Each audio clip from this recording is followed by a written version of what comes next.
special guest with us, Parth Suba. What made you transition into this consulting role? I think so. It was quite an experience working in-house and agency side.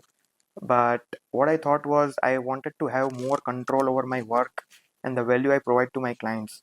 So Would like to really want to know that how you landed your first client as a consultant, right? I guess that story would make a lot of sense because it's very difficult to get a first one. how did I get my first client? So it's an interesting story. How did you manage your first quote, Parth? I guess I have heard a lot of time people asking me the same thing. How do you quote a quotation or something to the first in when you're entering into this market? I think so. Consulting pricing model changes from consultant to consultant. But what has worked for me is Uh, like, what were the biggest challenges that you faced, especially working with clients outside of India? there are two sides of challenges. One is personal side. One is working with the client. So I think so. Yeah. When did you actually start actively building your brand on social media, and which platforms have been the most useful for you?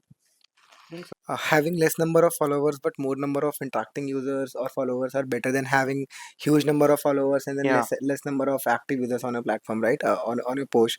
So I guess it makes sense in that way, right? Yeah, and once you post on LinkedIn, like the first couple of hours, like first 2 to 3 hours, if we specifically talk about the Indian SEO scene here, very few.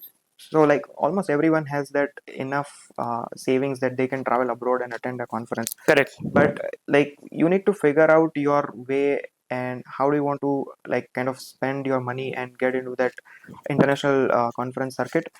But yeah, the ROI has been. And we want to know that how was your experience as a speaker at Brighton? How was it like?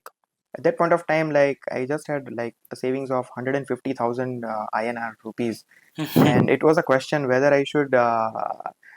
It was a Yeah, fantastic. especially for a first time speaker, I Yeah. think that'll be very. Was this the first time you were speaking on a stage?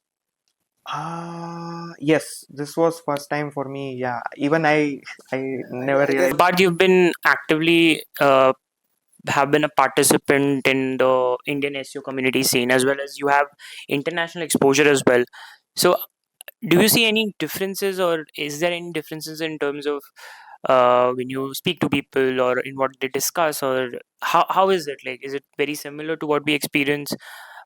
Say something like a Lager Fest, or is it a little more different? Obviously, conferences are very different from like meetups or stuff. But how? What are there any stark differences? Recently attended the HF Singapore, HF Evolve Singapore, and Brighton SEO USA in San Diego. Mhm. So it was quite a journey learning, like not only attending Brighton SEO, Mhm. but how to figure out as an Indian to get US visa, get approvals, how to Correct, prepare correct, for it, correct. which flights to take, where to go, how to travel within the US. Mhm. There are a lot of logistical challenges as well when you are going to the True, US for the true. first time. But how do you see the SQL landscape changing in the, let's say, in the next 2 3 years? Because Moving from traditional link building to digital PR is going to be the future Mhm. because the tools that I don't see many SEOs use out there